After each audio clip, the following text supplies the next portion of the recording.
अगर आप 10वीं या 12वीं पास आउट हैं और 25,000 महीने की सरकारी नौकरी ढूंढ रहे हैं तो ये मौका आपके लिए बहुत ही बड़ा हो सकता है।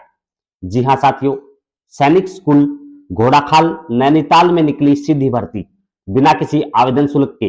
लेकिन रुकिए, सबसे बड़ी बात यह है कि इस भर्ती में कुछ हिडन पॉइंट्स हैं जिन्हें अगर आपने मिस कर दिया तो आपका जो फॉर्म है वो रिजेक्ट हो सकता है। तो वीडियो को एंड तक जरूर देखना, क्योंकि मैं आपको स्टेप बाय स्टेप पूरा प्रोसेस बताने वाला हूं, जिससे आपके सिलेक्शन चांसेस और भी बढ़ जाएंगे। नमस्कार दोस्तों, आपका स्वागत है हमारे यूट्यूब चैनल एसएससी बाय दीप में, जहां हम आपको सभी सरकारी नौकरियों की पूरी और सही जानकारी देते हैं। आज की वीडियो में हम बात करेंगे सैनिक स्कूल घोड़ाखाल भर्ती 2026 के बारे में। सबसे पहले हम बात करते हैं इस भर्ती की वैकेंसी डिटेल के बारे में, यानी कि कौन कौन से पदों पर भर्ती निकली है और कितने पदों पर भर्ती निकली है। तो आप देख सकते हैं इस भर्ती में कुल 6 पद आपको देखने को मिलेंगे। सबसे पहले वार्ड बॉय, जिसके आपको 3 पद देखने को मिलेंगे। दूसरा है नर्सिंग सिस्टर, जिसका आपको 1 पोस्ट देखने को मिलेगी। मैट्रन का भी यहां पर 1 पद रखा गया है और प्लम्बर के लिए भी आपको 1 पद देखने को मिलेगा। ऑल ओवर 6 पोस्ट पर यह भर्ती निकाली गई है। सबसे अच्छी बात यह है कि इसमें मेल और फीमेल दोनों ही अप्लाई कर पाएंगे। वीडियो के एंड में मैं बताऊंगा कि किस पोस्ट में सिलेक्शन सबसे आसान है, तो वीडियो के साथ बने रहिए।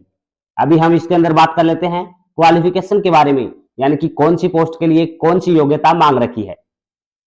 तो जो वार्ड बॉय है उसके लिए आप 10वीं पास आउट होने जरूरी है, ठीक है। उसके बाद मैट्रन की जो पोस्ट है जिसके लिए 1 वैकेंसी है, 10वीं पास आउट इसके अंदर होना चाहिए। सिर्फ महिलाएं ही मैट्रन का फॉर्म फिल कर पाएंगी।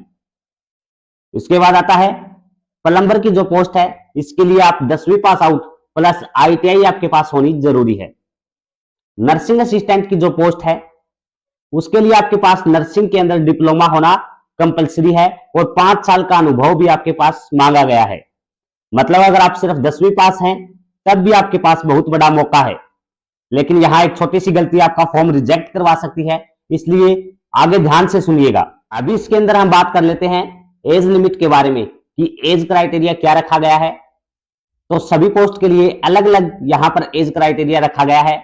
जैसे वार्ड बॉय, नर्सिंग सिस्टर और जो प्लम्बर की पोस्ट है, इसके लिए आपकी एज क्राइटेरिया मिनिमम 18 साल और मैक्सिमम की बात करें तो 50 साल रखा गया है। उसके बाद जो मैट्रन की पोस्ट है जिसके लिए सिर्फ महिलाएं ही आवेदन कर पाएंगी, उसमें एज मिनिमम 18 और मैक्सिमम 40 साल रखी गई है। एज की आपकी काउंट जो है अंतिम तिथि के अनुसार की जाएगी, यानी कि 9 मई 2026 के अनुसार आपकी एज मिनिमम 18 साल होनी चाहिए। अभी इसके अंदर हम बात करते हैं सैलरी स्ट्रक्चर के बारे में। तो सैलरी जो है वार्ड बॉय और नर्सिंग असिस्टेंट और मैट्रन जो है इसके लिए 25,000 आपको पर मंथ सैलरी देखने को मिलेगी और जो प्लम्बर की पोस्ट है उसके लिए 19,000 प्लस पर मंथ सैलरी आपको देखने को मिलेगी। यानी बिना ज्यादा कंपटीशन के बहुत ही अच्छी सैलरी इसके अंदर आपको देखने को मिलेगी। तो कमेंट बॉक्स में जरूर बताना आप किस पोस्ट के लिए एलिजिबल हैं और कहां से आप फॉर्म फिल करने वाले हैं। अभी इसके अंदर हम बात करते हैं एप्लीकेशन फीस के बारे में, यानी कि क्या क्या एप्लीकेशन फीस इसके अंदर रखी गई है। तो चाहे आप किसी भी कैटेगरी से बिलोंग करते हो, general, OBC, SC ST, PWD या अदर किसी भी कैटेगरी से बिलोंग करते हो, यहां पर आपका कोई भी चार्ज नहीं लगेगा, यानी कि फ्री ऑफ कॉस्ट आप अपना फॉर्म फिल कर पाएंगे। अब सबसे इंपॉर्टेंट पार्ट है इसका, अप्लाई कैसे करना है। तो यह फॉर्म जो है ऑफलाइन प्रक्रिया के द्वारा अप्लाई करना है। आपको अपने शहर के फॉर्म विक्रेता से फॉर्म लेना होगा, या डिस्क्रिप्शन में मैंने लिंक डाल दिया है, आप वहां से भी फ्री ऑफ कॉस्ट इस फॉर्म को डाउनलोड करके प्रिंट निकलवा सकते हैं। और फिर आपको प्रिंसिपल सैनिक school Ghorakhal, PO Ghorakhal, district Nainital 263156 यहां का पिन कोड है, इस एड्रेस के ऊपर आपको अपना आवेदन पत्र भेजना होगा। फॉर्म को सही तरीके से भरना, उसके बाद इस एड्रेस के ऊपर भेजना होगा। अगर कोई भी गलती करते हो तो आपका फॉर्म रिजेक्ट हो सकता है, इसलिए वीडियो को कंप्लीट देखना, उसी के बाद अप्लाई करना। फॉर्म भेजने का तरीका क्या रहेगा, तो रजिस्टर्ड डाक के द्वारा या स्पीड पोस्ट के थ्रू आप अपना आवेदन पत्र इस दिए गए एड्रेस पर भेज सकते हैं। कब तक भेजना होगा, तो 8 मई 2026 से पहले आपको अपना आवेदन पत्र इस एड्रेस पर भेजना होगा। अगर लेट हो जाते हो तो आपका फॉर्म रिजेक्ट हो जाएगा। सभी डॉक्यूमेंट की जीरोक्स साथ में अटैच करनी है, जो कि सेल्फ अटेस्टेड होनी चाहिए, यानी कि सभी जीरोक्स पर आपके सिग्नेचर होने बहुत ही जरूरी है। अगर किसी भी डॉक्यूमेंट पर आपका सिग्नेचर नहीं पाया जाता है तो आपका फॉर्म रिजेक्ट मान लिया जाएगा। अभी आप देख सकते हैं जो भी फॉर्म आप भेजोगे तो उसका जो बाहर का इन्वेलॉप होता है, लिफाफा होता है, उसके ऊपर आपको क्या लिखना रहेगा, तो बड़े लेटर में इंग्लिश के आपको लिखना है application for the post of, यानी कि किस पोस्ट के लिए अप्लाई कर रहे हैं, मैट्रन या जो भी पोस्ट के लिए आप अप्लाई करना चाहते हैं यहां पर लिखें, और कैटेगरी SC ST OBC या किसी भी अदर कैटेगरी से बिलोंग करते हो, यहां पर कैटेगरी का नाम आपको लिखना जरूरी हो जाता है। फॉर्म के साथ कौन कौन से डॉक्यूमेंट अटैच करने हैं तो आप देख सकते हैं। सबसे पहले आपके पास जो भी योग्यता है, यानी कि जो भी एजुकेशनल क्वालिफिकेशन आपके पास है वो आपको साथ में अटैच करनी जरूरी होगी। उसके बाद आपको जन्म प्रमाण पत्र साथ में अटैच करना जरूरी होगा। अगर जन्म प्रमाण पत्र नहीं है तो आप 10वीं की मार्कशीट साथ में अटैच कर सकते हैं। उसके बाद आता है कि आप अपना मूल निवास यानी कि डोमिसाइल सर्टिफिकेट साथ में अटैच जरूर करें, और जाति प्रमाण पत्र अगर आप किसी रिजर्व कैटेगरी से हैं तो कास्ट सर्टिफिकेट जरूर अपलोड आपको साथ में करना होगा। अगर आपको किसी फील्ड के अंदर एक्सपीरियंस है तो एक्सपीरियंस सर्टिफिकेट आपको लगाना होगा, और एक पासपोर्ट साइज फोटोग्राफ आपको साथ में भेजनी होगी। और सभी डॉक्यूमेंट जैसा कि मैंने पहले बता दिया सेल्फ अटेस्टेड होने बहुत ही जरूरी है।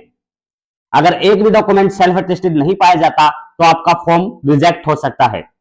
अभी इसके अंदर कुछ इंपॉर्टेंट इंस्ट्रक्शन दी गई हैं, गाइडलाइंस दी गई हैं जिनको ध्यान में रखकर फॉर्म फिल करना होगा, अदरवाइज आपके फॉर्म में दिक्कत हो सकती है। तो मैंने आपको बता दिया application for the post of, ये आपको बाहर एनवेलप के अंदर लिखना है, सभी को कैपिटल लेटर के अंदर फॉर्म को फिल करना होगा, ठीक है। इंग्लिश के 7 शब्दों के अंदर आपको लिखना होगा। ओवर राइटिंग बिल्कुल भी मत करें, कटिंग बिल्कुल भी मत करें, वरना आपका फॉर्म रिजेक्ट हो जाएगा। ओरिजिनल डॉक्यूमेंट आपको साथ में नहीं भेजने, ओरिजिनल डॉक्यूमेंट केवल इंटरव्यू के दौरान आपको साथ में लेकर जाने होंगे। केवल शॉर्टलिस्टेड कैंडिडेट को ही इंटरव्यू के लिए बुलाया जाएगा, और कोई भी टीए या डीए जब इंटरव्यू के लिए जाओगे तो आपको नहीं दिया जाएगा।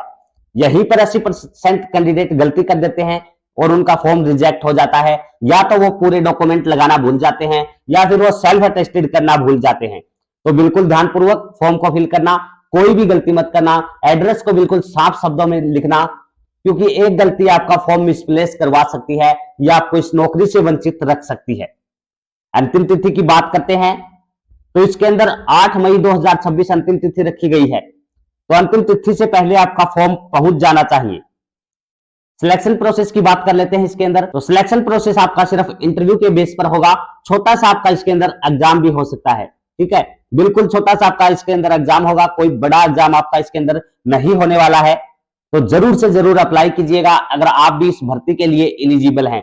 तो दोस्तों ये भर्ती उन लोगों के लिए गोल्डन चांसेस है जो बिना कंपटीशन के सरकारी नौकरी चाहते हैं। अगर आप एलिजिबल हैं तो आज ही फॉर्म को जरूर भरें, अंतिम तिथि का इंतजार ना करें। वीडियो पसंद आई है तो वीडियो को लाइक जरूर कर दें। चैनल पर नए हैं तो चैनल को सब्सक्राइब कर लें, बेल आइकन को प्रेस कर लें, क्योंकि जब भी कोई नई भर्ती आती है तो हम आपके लिए वीडियो लेकर आने का काम करते हैं। आज की वीडियो में इतना ही होगा। अगर आपको इस भर्ती के रिगार्डिंग कोई भी क्यूरीज है तो कमेंट सेक्शन के माध्यम से पूछ सकते हैं। मिलेंगे नेक्स्ट ऐसे ही किसी नई भर्ती की जानकारी के साथ। जय हिंद, जय भारत।